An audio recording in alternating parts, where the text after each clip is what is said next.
Links to join the channel here or over on subscribe to our Patreon. Thanks to everyone's generous donations on Cash App and Coffee and everything else. I know you guys have been kind of over the top. Thanks for that computing live streaming fun, which will be this Black Friday. Should be a lot of fun. So maybe if I keep this short, I can do this without just losing my mind. So the Shang-Chi guy movie you may or may not have seen.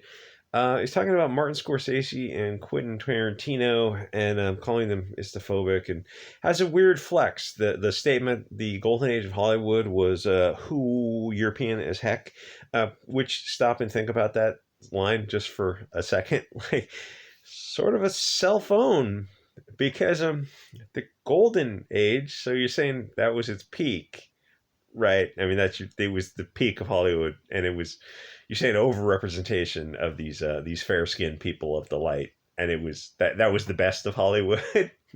Did you? I mean, you think that went through? I mean, that's what it sounds like to me. Maybe I'm misinterpreting this. Anyway, so Quentin Tarantino, Scorsese, whether you're into their stuff or not, they seem to know what they're doing. They seem to have a lot of people who are on board with them. I mean, Quentin Tarantino stuff, not so much into. It's like some of the stuff feels like violence for violence sake. But Pulp Fiction, yeah, that was a pretty well. That was a big movie at the time. When did that come out? Like in the '90s or something? That was a really, that had a following for it. Like, some movies kind of get that weird following.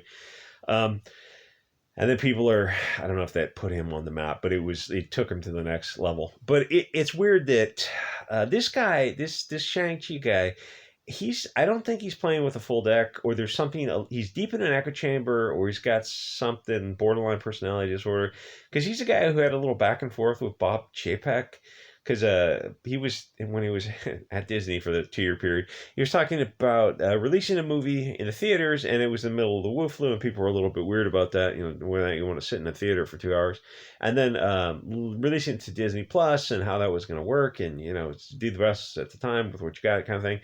And this Shang-Chi guy misunderstood it or something, and he seemed to think he's like the Rosa Parks of movies, and he got a little defensive, and talking about how he's breaking through I guess the bamboo ceiling, and all kinds of nonsense. You're like, wait a minute, like globally, Asian movies are there's a like they're all over the world. I mean, they leave their domestic market, and they make their way everywhere. China's a huge movie house, and domestically.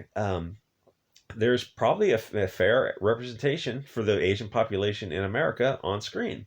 So I mean, you really, like, if it's someone is looking at like the what was it, the BET TV Awards or something, or like the Oscars, and they're going like, Oscars so who white, and somebody looked at it and like, no, they're actually black actors actually overrepresented.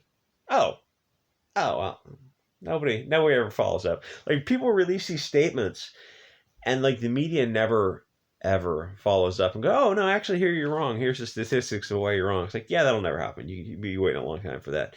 Anyway, so cell phone from this guy. He's also, so he did that back and forth with Bob Chapek, which is weird that you wouldn't just give Chapek the benefit of the doubt and go, oh, this guy said something about the release of the movie, I must misunderstand, I'm not gonna get on Twitter and say anything, I'm just gonna let this go because maybe I misunderstood it. Like, that's what most reasonable people would look at, like, very much not have a public back and forth. You might ask him in private about that, but like most, it's not even worth doing. It's like you just let it go, because you got to assume the guy who's working at Disney is not going to say anything to hurt the people under him at Disney.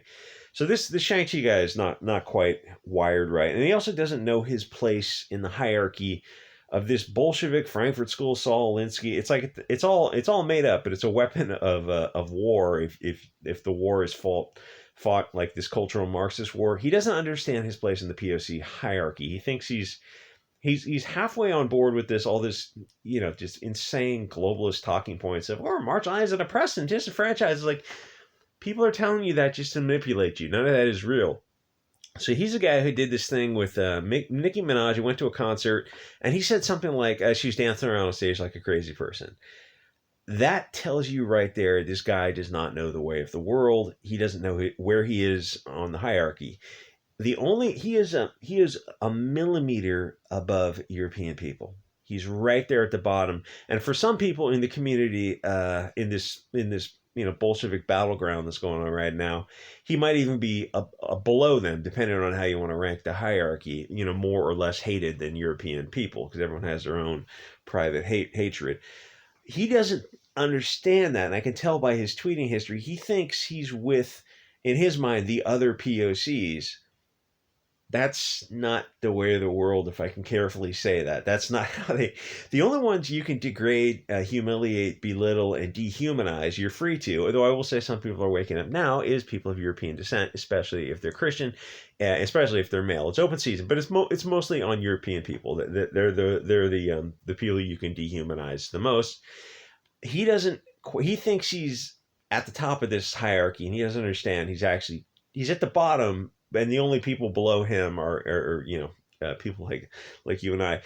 Because I say that because to make fun of Nicki Minaj dancing around on stage like a crazy person or something, that everyone who is in this battlefield knows the way of the world. Like she's a black female, and in his mind, go, "What are you talking about? We're all POC." No, nobody. I don't think you quite get it. So he said that, and he just got destroyed on Twitter. It's happened a few times before with other celebrities who were in an echo chamber.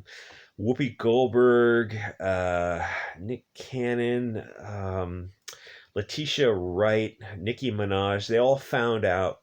They were talking about the events of the past 3 years, the health events and the palliative measures. Careful with that. You will get a strike if you mention that in the wrong way.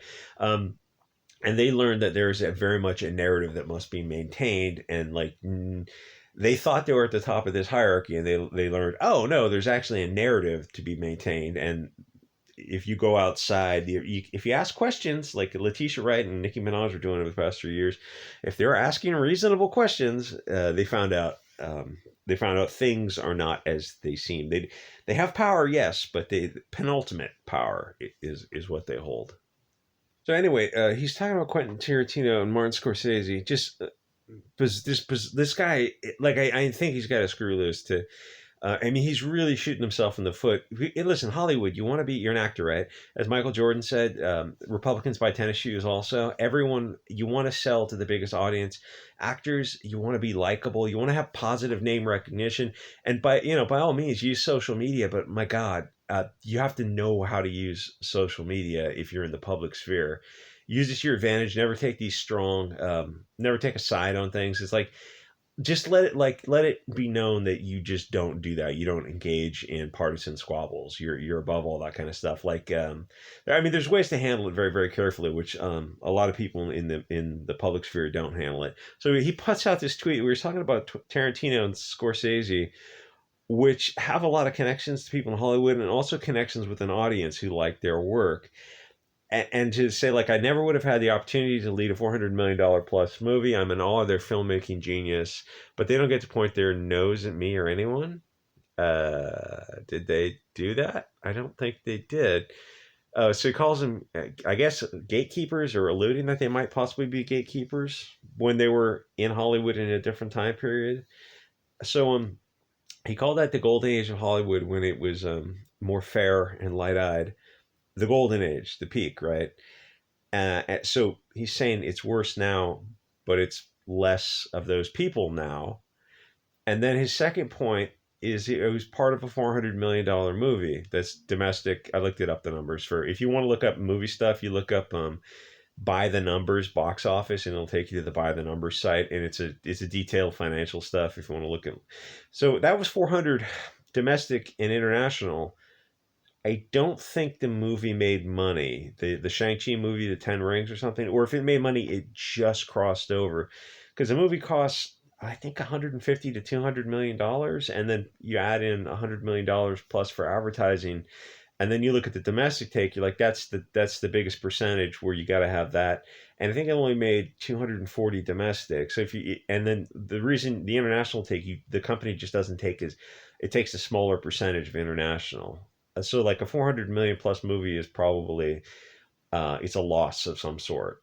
So that's your flex, is that you're part of a movie that lost money, and then the golden age of Hollywood had less people from around the world in it, and it was better. When you break down what he's saying, it's like, this is this is just dumb what you're saying. Like a teacher would say this to a kid. Like if assuming I'm reading this stuff right, it's weird that nobody says this to them, but nobody says any of this stuff to them because they're in such in a deep echo chamber.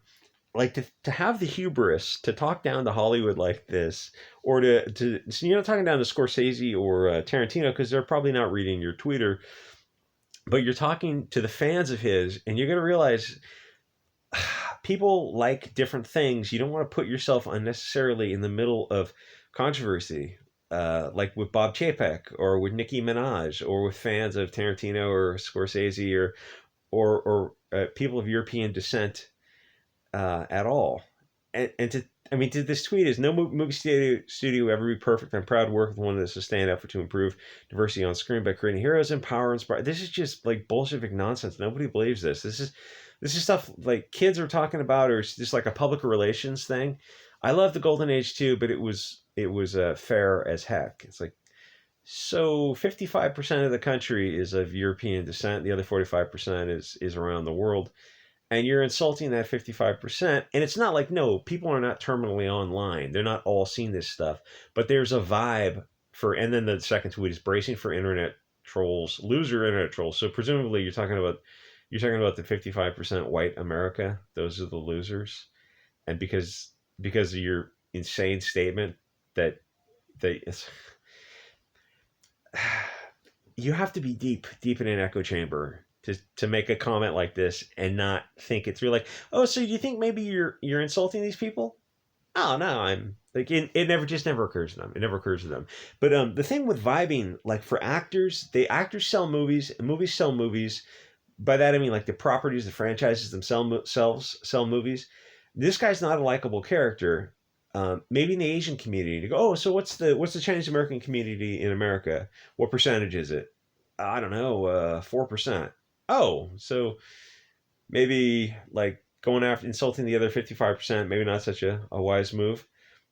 Oh, I didn't think about that. Or talking about Bob Chapek or Tarantino or Scorsese or Nicki Minaj. It's like, I think you have a screw loose, and it's weird that nobody is talking to you and telling you like, yeah, the things you're saying are not bringing people in the theater. But so he's got to be likable. Like he's not like The Rock. The Rock is a likable guy, or at least he was before he sold out Rogan, and he started pushing like going for I think Hillary Clinton or something in 2016.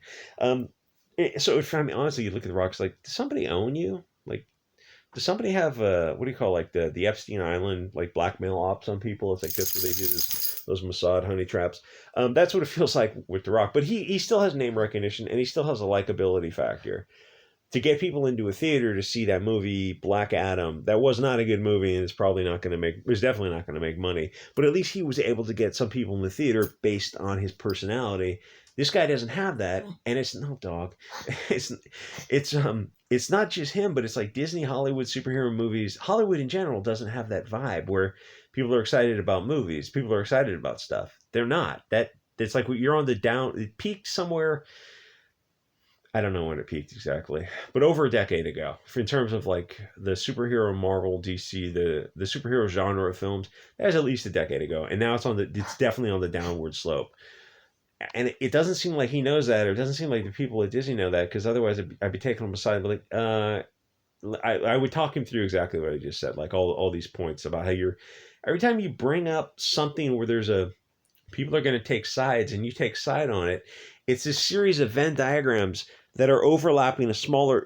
It's like I don't know, reverse where you're overlapping, but you're shrinking your audience every time you take a side. It's like a purity spiral where you're shrinking your audience. So people associate you with negative things. So the only people who are associating you positively are probably going to be the Chinese American audience who are into you just because you're of their tribe. But like Disney is not in a strong position now, and the superhero movies themselves are not in a strong position now, and you're alienating the audience and then calling them losers. That's weird. That's weird that you don't know that, and Disney doesn't take your side. Like nobody's taking your side and talking to you and say, "Oh, hey, why don't you just get off social media for the next few years? Like, just let us handle it. Like at least until the sequel is done." Anyway, like, comment, subscribe. See you guys next episode.